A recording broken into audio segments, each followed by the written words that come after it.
Hello, welcome everyone. This is Mihai Algiu and Scott Kiloby.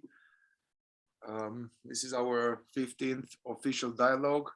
We had some more unofficial dialogues.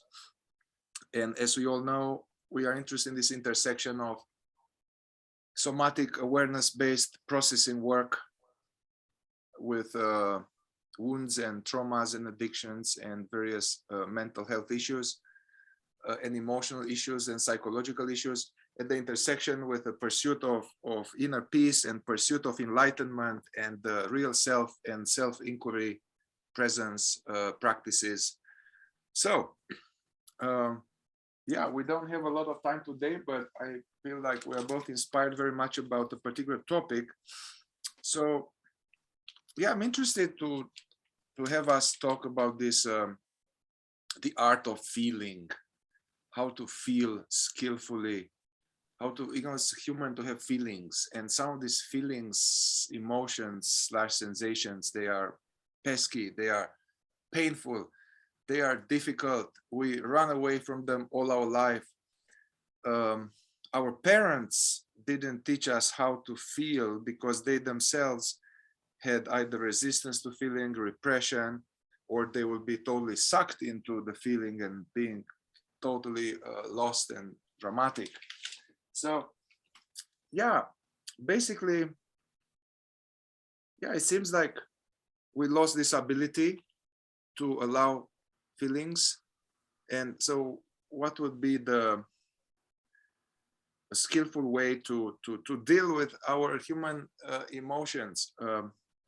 And also, so what I see happening with myself and other people, they can either be like some feeling comes and it's like, oh, no, I don't want to go there. Or something comes and without me even knowing, there is some running away from it.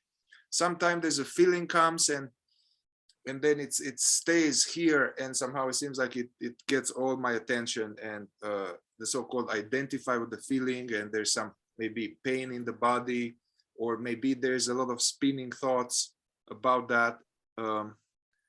And sometimes, yeah, that's not feeling skillfully, being lost in the emotion. And also sometimes you develop this recently. I'll just give more context. I like some development of your work you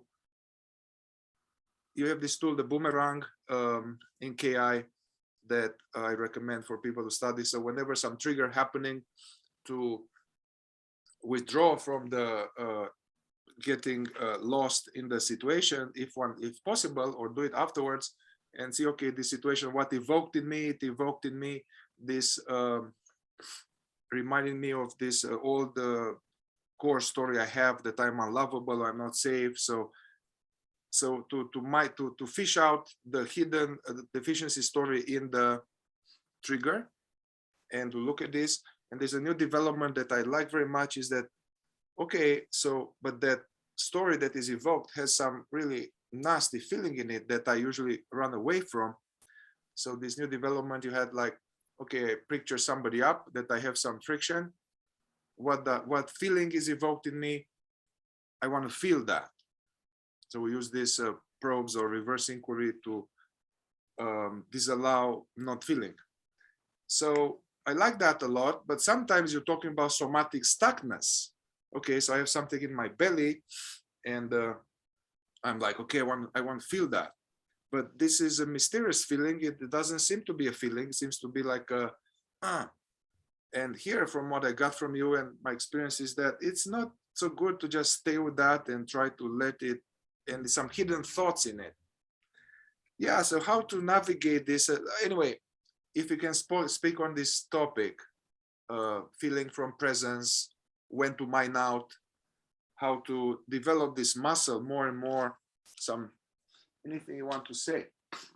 Well, you mentioned childhood, and I just remember when I was a kid, never did my parents or anyone say, okay, you feel that? Come down. And just, like nobody ever did that. So now we're having to like go back and reverse engineer all that. It seems like because of the unconsciousness of our parents. And We are reparenting ourselves with basic level with these feelings. Yeah. yes, definitely. So I remember reading Eckhart Tolle's book, The Power of Now, and I was blown away at the simplicity of one thing, which was he said, you can actually just come down and feel something directly. Whereas before I was just like, because you're taught to do that, it's like you start thinking about it. We ought to do that, like think, process it. So he was saying, just come down and feel it from presence. And that was huge for me because I had never, had I learned that as a kid, it would have been different, but I didn't. And so it was a major discovery to discover that. But then I kind of made the assumption that that's how you deal with it, all of it. And then that's where it went awry, because I even think some of the teachers pick it up. Like the idea is if I come down and feel this sadness and it just washes through, transmutes to presence, then everything ought to be like that. Yes. I come down and feel this tightness and that transmutes to presence. But it gets Like more passing, complicated. like a cloud, like a quick cloud or a slow cloud. It's okay. It comes and goes. I'm the aware of sky of the presence. That's Right. very good. This is wonderful. Yeah. Yeah. In theory, until you see that some things are really, really stubborn. And then we start to discover that if you come down and feel a pain or a contraction, it doesn't work the same way because there's stuff hidden in it. And that's where the mind gets involved. So there's a mind body connection. And I think a lot of us in the teachings have been assuming that the body just acts on its own a lot. So we're being told to come down and just rest with something as if it's not connected to the mind, first of all. Yeah. And so that creates issues as you try to work with something completely blind to all the connections up here, and then you're just so frustrated because no matter what you do or don't do with it, it doesn't really do much. Yeah. So we are learning how to go inquire into the mind to loosen some of the connections between the mind and the body first, repression, and then there can be some movement down here. And so that's what we've learned through the years. It's more complicated than just come down and feel, although that's a really good pointer. It actually can become a bypass at a certain point when you start applying it to all these other things. Yeah. Yeah, because of the Come repression. down and feel and allow can become a bypass because we bypass the hidden, painful intellectual content of that contraction or heaviness. Right. So I had a trainee recently come to me and she said she was with someone, a teacher, and the teacher was saying, a lot like what we do is like with the contraction, if you can hold it that way, make it stay, like we call this like metaphysical hands or make it stay. Yeah. And so she had this opening with it. So the question is then, is that just the answer for everything? But it just isn't. And everybody's different. That's the one thing you learn as a facilitator or teacher is that everybody's experience is different. There's no one size fits all for really anything. Yeah. But for here, I just say to people, yeah, it's great if you can do that, like really rest with it. Because what that means apparently is that either you've let go of some of the stuff up here that has connecting it, or for whatever reason, it could dissolve. But what I was saying to the trainee is we need to have more tools in our box than that because like if that works, it's great. But if it doesn't, then you're stuck. You're like, you don't have any other tools. So you are saying, okay, if it just flows like this, like a cloud, and it dissolves in the presence, that's perfect. Now there's the one that doesn't dissolve; it stays like this, and that one. So you want to look to mine out the mental content, some words, a picture, something like that. Doing that, right? Yeah. Okay. Yes. Right. So that's where we're at with the work now. The work has really evolved. It went from that first kind of almost naive, like, oh yeah, just come down and feel everything, to now we're starting to see the unconsciousness in our experience. We're seeing that it's more involved than just the body producing these emotions. Like there's really stories up there. Yeah. So we're learning how to get into those unconscious stories, which we've talked about before. But here's a thing that you mentioned, which is it is a little bit different than repression work, what we're talking about. Because repression, I feel like, is a mechanism that just goes on and stores energy somewhere. Yeah. The resistance to emotion and feeling is all over the place. I mean, it's like literally in our everyday experience. And it to me, it's something different than repression. Certainly repression includes resistance. Seems like repression is on the back end, and the avoidance of feeling and discomfort feeling is in the front end. And if there is the front end, like, I don't like this, I don't like this, I'm going to now listen to a guided meditation or roll a spliff or have some ice cream. So that's on the front end. So if we don't deal with the front end, if the repression is undone, then it's still not going to work because it's going to get stuck again at the front end. Yes. So here I go to my chronic pain situation, but it's a perfect example because through the years, I was coming down and feeling a lot. It was great. And then even with contractions, like with my throat, back then I didn't have repression inquiry. So I was just mining things out of it.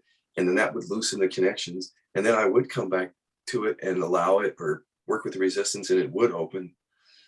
But with pain, that whole thing did not work at all. Like working at the body for me, just didn't work. I've talked about that. Like I had to go into the repression thoughts there. So I just think it's once we just pick up enough tools, we don't get stuck. We don't oversimplify it. We don't all of our eggs in one basket and then, put our flag in the ground. I found the right way. Because just be open is what I say. Just be open, like for whatever might work. And the beginner's mind, the Zen mind, beginner's mind. Okay. About that case when the mind is getting more empty of the program, but there is could be less program, or the program has been investigated multiple times in the particular feeling and it doesn't hold so much, but there's still energy. They talk about this in Advaita Vedanta, like that the mind, that some ignorance is cleared out from the mental body, and then there are residuals in the body. And but I think many people hurry up with that, like, oh I've done my mental thing, and now I'm doing my residuals, So I think that hurry up to be the more advanced level. Well, unless you have another question, there's a lot of juicy things to take this, because like you said, it's behind addiction, like just resisting a feeling.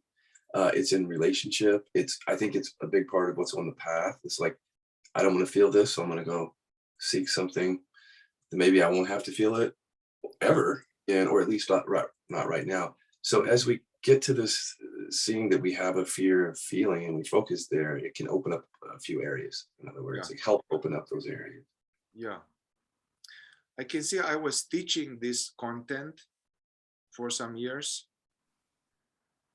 how to not avoid feeling, how to allow feeling, how to welcome the feeling and to look at it, the whole somatic non-duality part. Some teachers have a somatic aspect, like Rupert and Francis. So I was teaching that, and I was doing it the best I could, but I think there are degrees of mastering that, because I was teaching that while also not allowing certain things and running away from certain things. And it's an ever-growing ability.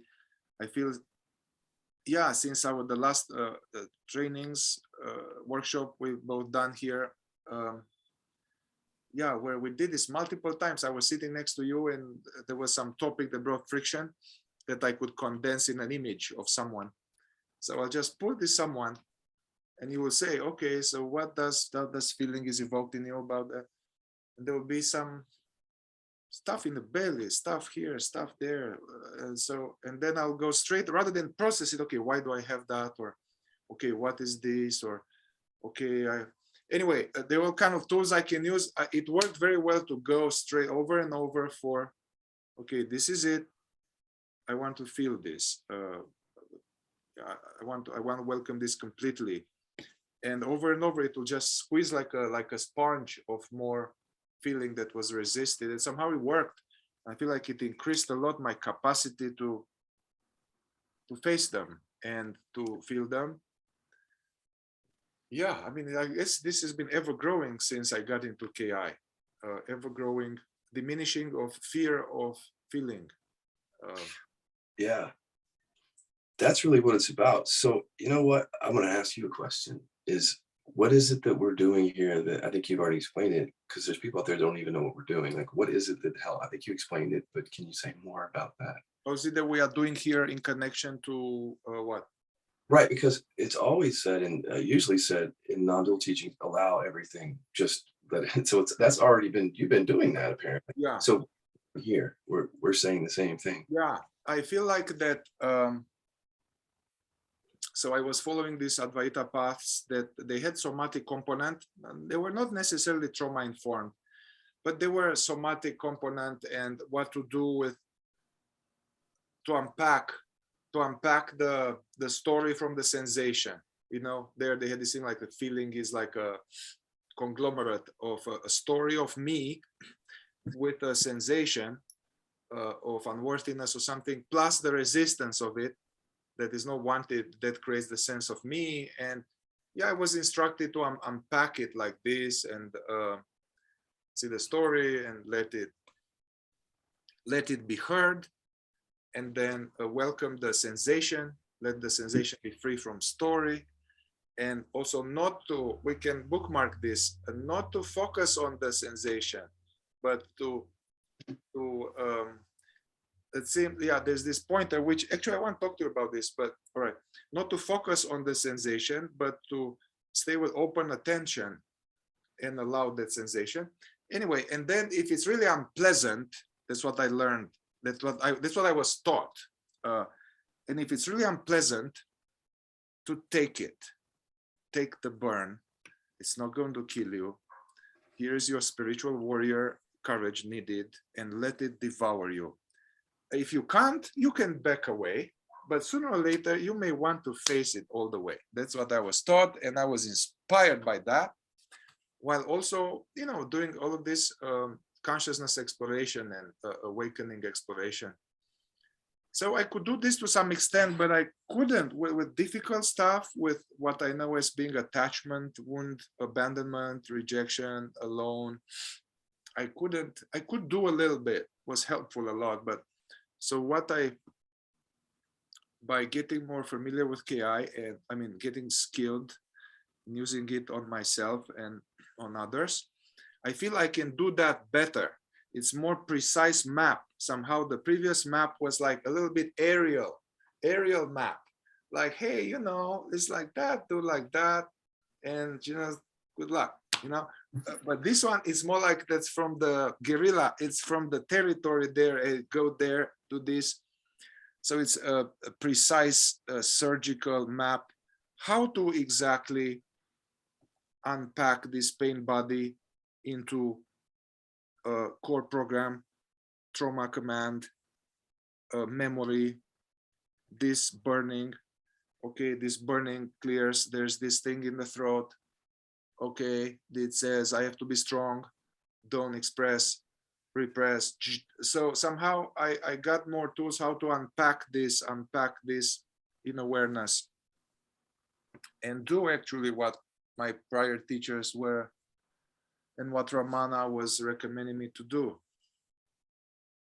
So to explore this, the me thought and the me feeling from awareness. Yeah. But so this me thought, me feeling is sometimes with burns. So you're like, whoa, back away from it and becoming it, I guess. So the whole thing about pushing the limit and where it's really painful is that is great, except for it can create a trauma response in people when they get scared of this. And so then they might be less willing to go to the limit if you're pushing them up to something really scary each time. And I think maybe, I don't know if you've had that, but I've definitely seen it. So with us, when we're trying to, I don't want to traumatize people that way. I would rather just with a more gentle approach, like piecemeal fashion, take them through that so that they don't get traumatized by it. But again, that's not everybody's going to be traumatized by it. I'm just saying there's at least the chance that you're going to scare people when you keep saying that to people. Just come up against this really, really fucking uncomfortable, painful thing and don't do anything with it. It's scary. So, you know, if it works, it works, but it does scare people. And then when the teacher says, let this sensation be without story, what I found out in the pain is that if there's contraction there is still story. So that doesn't even make any sense. Yeah. So if there's pain here, I think resting with it without story, that's the Cartesian split right there. Because I started resting with my pain, thinking I've taken my stories off of it. But the fact that the pain is there is indication of the story. So I'm not actually resting without mind there. Yes. When the sensation is still there. So that's where it's like, we'll dig a little bit deeper there on that, or that thing's going to stay. Is where we learn. Yeah. You know, can I say something here? That's what I discovered through KI. in the past, when clients had persistent stuff, I would have them welcome it and resist it less and less, and this and that, and zoom out the attention, notice it, allow it, but not focus into it, do all these things, and sometimes it will release, I guess, but I think it wasn't deconstructed. But what I found out is that if there is some contraction and then I mine out the mental content, like there's contraction, and then what does it say? Oh, it says, oh, I can't ask for what I want, and I have to be quiet. And it says 3 thoughts like that. The person is witnessing them a little bit. There's no resolution, but the witnessing of them. And then I ask them, hey, how is it in your throat? Yeah, it's good, it's clear. I was like, oh, okay. So it seems like there was the hidden content was heard, poof, you know, rather than let's soothe and release the sensation content that has hidden mental thoughts in it. That's hard. And then it actually will go back down. It will come again, right? Right. Exactly. So I also wrote down, like, but my heart opened by not doing the dissecting thing. I just want to be honest. Like, all I did with the heart opening, because I didn't have inquiry, is I just kept my attention there, welcoming it for a few weeks, and then the thing opened. But then I thought, okay, well, I'm just going to do that with everything else. And that's where I found out that for me, there are certain stories that were just stronger that I couldn't just come down here and be with. So like when I went to my throat, I thought, well, I'm going to do, like you said, I'm just going to do the same thing, or I'm going to work with it that way. And that's when I had to go back in. Yeah. So what I'm trying to say is it's not that these contractions can never dissolve without going to the mind. I don't want to say that because it's not my experience. Like, that can't happen. Yeah. But if you wait around for something to happen that doesn't really want to happen, that's a frustrating experience. Like if there's resistance here and you're trying to just wait for the resistance to, like, how is that going to happen? Like, dig a little bit, Yeah. be a little bit curious about what's going on instead of just waiting around for something that you don't know whether it's going to happen or not. Yeah. And I think I still would be waiting on my throat if I didn't do some of that work. I'd still be waiting for something. And repression, as we know, and resistance doesn't just show itself that easily. Yeah. It's not jumping out to say, here I am, work with me. You know, it's hidden. You know, from one angle in Hakomi, which is not talking about enlightenment and awakening, but it's pretty solid awareness-based somatic investigation. Yeah, if there will be something in the throat, they will bring awareness there and wait. Okay, an image, something. It's also, they had these things like you can, if it's like a choke, actually the facilitator can take over the choke. Basically, I am the choke, and you just feel. And slowly, or the person can choke themselves, I mean, you know, just a little bit, and then see whatever comes up, whatever feeling, whatever memory, whatever story. So it was a slow unpacking, you know, which is the way to go.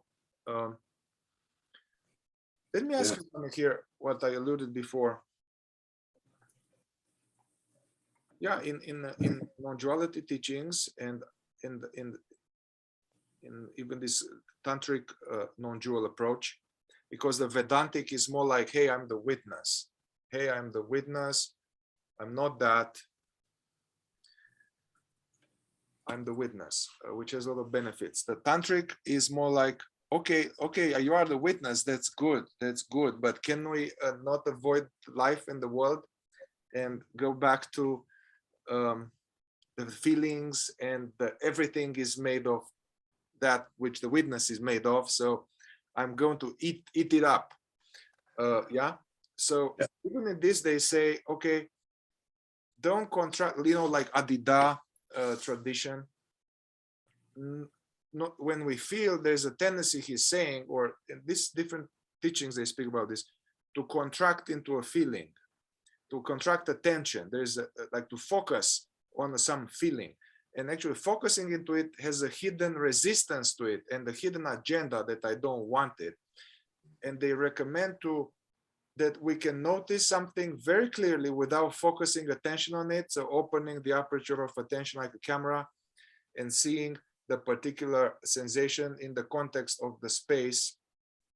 So they were recommending that as a way to feel from presence, let's say, as opposed to getting zoomed in. What's your take on that? I want to make sure I understand the practice. I heard part of it, but I don't understand. I do agree with like the focus comes with a hidden agenda, but I didn't understand the practice. What did they tell you to do with that? They say, because they encourage to say, okay, oh, there's here this feeling. Okay, okay, can you breathe, keep allow it, but don't focus into it. And notice the space in which it appears, but feel it, let it unpack, but don't focus into it. They have this thing like to feel from spacious awareness. That's the pointer. But I don't have any problem right off the bat with that. I see what they're trying to do. They're trying to soften the focus. I get that. I Yes. agree with that. There's resistance. They're trying to soften the focus, but what is this thing that can we look closer at what this is that we're trying to move away from, this focusing and this resistance? So instead of dealing with it, whatever that is, we're trying to turn away from the thing. I don't know. And plus, these contractions carry so many insights and so many things about our relationship. Like the unfolding of the repression was so helpful to see in my life how I was holding back. And if I'm turning away from something, I don't get those insights necessarily. There's a lot of become. I don't know. I've tried that. That's what I'm saying. I've tried almost everything. And so if it works, it works. But very hyper focused really on, I don't want to bypass anymore because it's been very painful in my life. So if anything smells of bypassing, I'm going to test it out first. Yeah. It is. I'm going to, not going to want to do it. Yeah. So I don't know if that is, but it's teachings. It's almost like I can see how we are in a way at some stage of evolution like children, and then there's some book, or Yogananda said this and Ramana said that and Eckhart said, they were like, oh yeah, this is it, that's the way to go, this and then okay, that's good, that's partial, maybe that's the wrong translation, maybe that's part of a bigger thing, and we get fragments like this, until I guess the inner seeing opens more, and we taste it for ourselves, Yeah. And I was saying to you last weekend that if you stay within one tradition, if your teacher just has certain fragments, you're going to be stuck in that too, because you're downloading the perspective of your teacher. I'm not saying like change teacher. I'm just saying pay attention to that, because if I have a fifth grade teacher that thinks a certain way, I'm going to be taught that way in fifth grade, and I'm not going to have any other experience. So if there's a bypass going on from your teacher, you'd be the last to know, because they're teaching you what it is. They're teaching you bypass. Yeah. So I don't know if that's a bypass. I don't want to call it out because I haven't done that practice enough. But I have done kind of focus shifting is what I'd call it. Like you're shifting focus into something else. We do that in KI a little bit, shifting focus. But again, if even in KI, we see the tendency for focus shifting to be a bypass. We actually talk that's potentially a bypass. And the shift focusing or is more like for times when it's almost it's overwhelming for the client what's happening. So it's a dealing with trauma titration technique, which is the right way to go. Yeah. And also I can see that you can shift, like, okay, look at some line or some fingers, which is like EMDR a little bit, or you can shift focus towards the so-called self. That's what I had the teacher. She was stirring content and then wanted me to welcome the content, the pictures, the this or that, and then to look at the self, to shift focus on the content towards the context. And then she would have me go back to the content, and which was nice. I liked that. It was like, okay, notice context, the background, stir difficult content, face them a little bit, go back to context, go back to content, context a few times, and then the third time when you say, okay, bring this thing up that bothers you, it was more like, whatever. So that seemed that people had all these releases and stuff. But I guess it's tricky if you don't know that, hey, okay, I have this release now on Thursday, but if I have some belief I haven't deconstructed, they will have a fresh charge on Monday, Yeah. I actually have a name for that because people would go to satsang, like, or a retreat, and they would feel that clarity because the teacher's right there pointing, and they think they've seen through something. But like you say, the habit of the belief is still there. So they go back to their regular life where all the triggers that are normally there comes back. It, it's okay. It's a bit what I'm saying. That's going to happen. It feels like we all have to kind of get into a practice for a while and focus on this and stop looking for the one-time deal. That's one thing. Is like Yeah. that's one thing, is because that one-time deal feels like it comes from that part of us that doesn't want to deal with experience. Yeah. Looking at that one time that's going to end it all. What if you actually have to look for a while? Like you have to actually, instead of looking for the. So what I'm weary of, Mihai, are any promises which seem to be like an over-promise and an under-deliver on this. Yeah. So it sounds good, but in practice, is it bypassing? That's the only thing. And I would use the same thing towards KI tools. Like if there's something that I'm doing that's bypassing, I want to know that.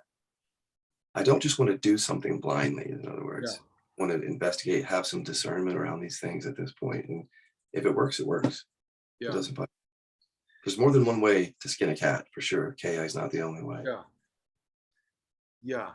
Yeah. They say there are many ways to dissect the carrot, or many up the mountain, many paths. And I totally second this thing, this some illusion, which is an obstacle on healing or awakening, that I'll do some ultimate technique or modality or psychedelic journey or see a special teacher or a therapist for a little bit, and that's going to be life changing. It feels like it, but from my experience seeing myself and others, no, it's not one. So somehow it's necessary to have to be baking for some time, not to have like a microwave kind of style, because it's not even everywhere, you know. That's a good way of saying it. Yeah. You always have these funny analogies that make me laugh. So it seems like you are not saying this, but it's like, hey, don't be afraid to turn your attention completely towards some feeling or sensation. It's okay, see it, right? And thought, sensation, feeling, you know, don't, it's no big danger. Well, it can seem like a danger though, and we have like lots of tools that like this focus shifting that help. Yeah. What I'm saying is you don't have to turn towards a contraction that has a whole bunch of programming with it and expect to just be with that, because there's more involved in that. That's what I'm saying, is that if that doesn't dissolve, there's a way to get at that piecemeal fashion in a Yeah. way. That's really what I'm saying. Because I know that it's hard to turn towards certain things, like they're too painful, but we have ways of helping that. And if you can turn towards it, that's better. Yeah, if you can turn towards it, Yeah. let it be. Anything do you want to say some more on this topic somehow? Yes. So the middle way I started talking about a few years ago when I wrote about it, and I think this is an area that people can make sense of it out of, is you see on one end of the spectrum is we're living in separation. We believe it. It's an extreme view. We actually believe all of our thoughts. That's the state of humanity on that side. And then on the other side are these folks who have gone all the way into the transcendent, and they'll share with you their experiences that there is no relative world and there's just the vastness, and you can get stuck there.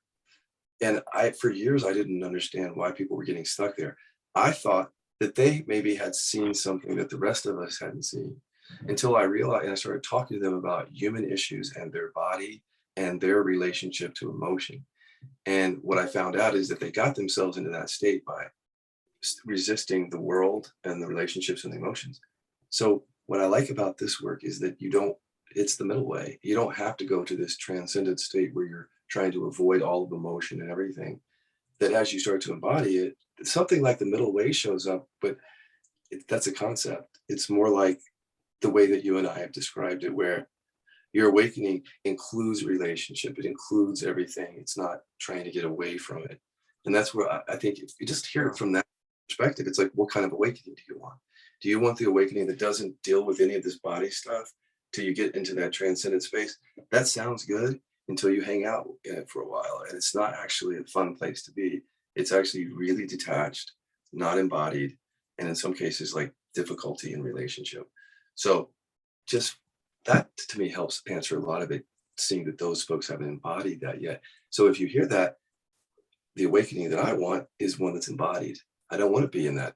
So then I can then start doing the practices like we're talking about that begin to embody it from the beginning. You don't have to wait and wake up and then embody it. Yeah. You're embodying by allowing as you go. You're in your body from the beginning of the practices, coming and exploring. And then you won't get yourself into that place. Yeah, I understand. So even if some people have not recognized presence as the true identity, just facing these feelings, this mindfulness, facing, mining, reparents ourselves to feel, and then so will be less of a gap with this transcendental, being the witness, but a little cautious of content. So either you do it before or you need to do it after, and you got to do it in order to be to have real inner peace that is lasting. If we were kids and parents showed us how to feel, I don't think we'd be going into a transcendent state to get away from the world. We'd actually be we'd be including our relationships and everything. We'd be feeling everything. It'd be an embodied experience. But here, because we don't do that, we get to be adults. And see, for me, like this awakening is like being reborn. It's like, now this is what it's like to live in a life when you're not doing that anymore.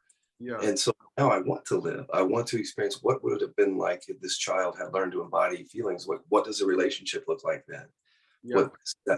That's where I feel like we would have gone if we learned this as kids. We wouldn't have gone into this place of complete avoidance of all emotion and trying to be so transcendent and detached from the world. We would have somehow incorporated it and included it. And I don't know. I can't prove that. It just feels like we're now giving a new lease on life. Like we're embodied. We can go play. We don't have to stay here and detached.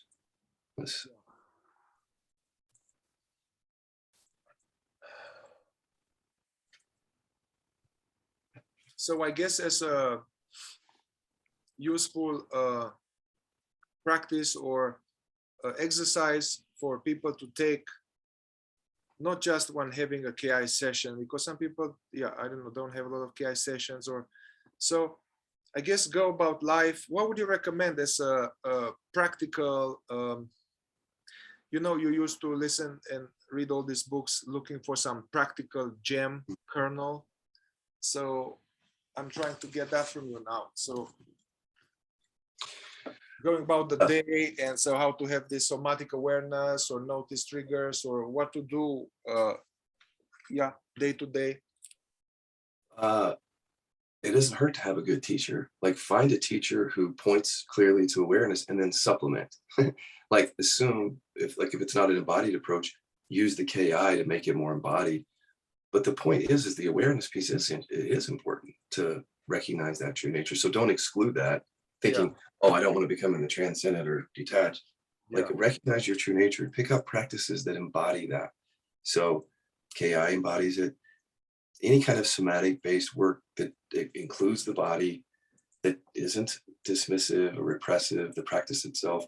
I mean, I could give you specifics, but I'd almost have to reverse engineer it because my practices were repressive in the beginning. So I would suggest those practices. But resting is awareness, noticing and allowing everything, but then somatic processing somehow that gets into the unconscious from the beginning. So that you don't have to go clean it all up later. Like start going into the unconscious now, the programming, so that my question was more like any exercise or practices to help in this area of welcoming feeling. Well, the one that you said, I think is an easy one for people to start. So you just rest here as awareness and you look for the objects that just occur on their own. So there aren't any objects, but sometimes words, pictures, feelings, and sensations they come together to give the experience of this real object out there. That's the separation. The object could be you. It doesn't matter. So when you see that object in awareness, just ask, what emotion is coming up here? Or what am I trying to avoid? Anger. Okay, then reverse that as you look at the person. Feeling into the body, I'm not angry. So that brings out that I thought. which is where the separation is. Like, it's the belief that there's an I here that's angry.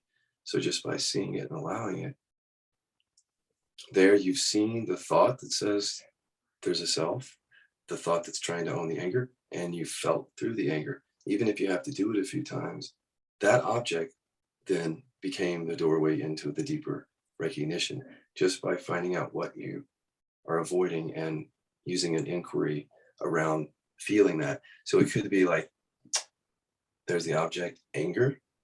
I'm not angry. Yes, I am. And then I rest with that. Or it could be, so what's the emotion that I'm experiencing here? Anxiety. I want to feel that. No, I don't. Resistance. There's the ego, resistance, right there. Seeing the ego right there. If you pick that up throughout the day, you can go really deep, because it's like, like, just notice when you go to YouTube, if you're a seeker, it's like, before you go to YouTube, there's some anxiety there, or something you don't want to feel, or you're about ready to drink that beer because something feels off, or you're trying to avoid your partner because you don't like how you're feeling something. This is all helpful to boomerang all of these things and begin feeling. And then as you feel and allow, you're kind of like forced into abiding in a way. It's not even a choice. It's because by now allowing all these things, there's no place to go in the mind. The mind was trying to go to all these places to avoid feeling it. So the objects start to fall away as you feel more, and you're waking up to your true nature that way. Yeah. So if I understand you well, I guess presence practices, or abiding as presence as often as possible, depending on our level of being with that. And then as soon as some trigger or something, to really be curious about that. And I guess you described to do the VI, the vulnerability inquiry, on any emotional stirring. And then, I guess, no, I think we don't have a name for those inquiries. I want to feel this. Thank you for arising. I love you. You can stay as long as you need. How would you call this? It would be like emotional resistance inquiry, or well, name for that. There's all the tools have in them things that are built to work with resistance. So I don't know that we could call anything a resistance inquiry, but I see what you're saying. They're all along the same lines of allowing. Because that's what seems to have made a big difference. I said last with less afraid of feeling, the VI and those together with as much presence as one can summon or squeeze. Although I know that's non-dually incorrect, because we are already that and all of that. So I apologize for the, the fundamental non-dualist here. Well, the point being is that if you're just getting a glimpse of what we're saying and something resonates, just come join us in the members area, because we're going deeper there with the actual work. Right. Yeah. So you'll have here in this video Scott's site, and you go to his site, and there's a members area where, Scott is doing less of this detailed surgical work just on YouTube, because it's too technical. It's too can stir stuff. So there's this platform with many like-minded people getting into it safely, and I'm also doing groups and stuff like that. All right, Scott, thank you. Thank you. May it benefit everybody.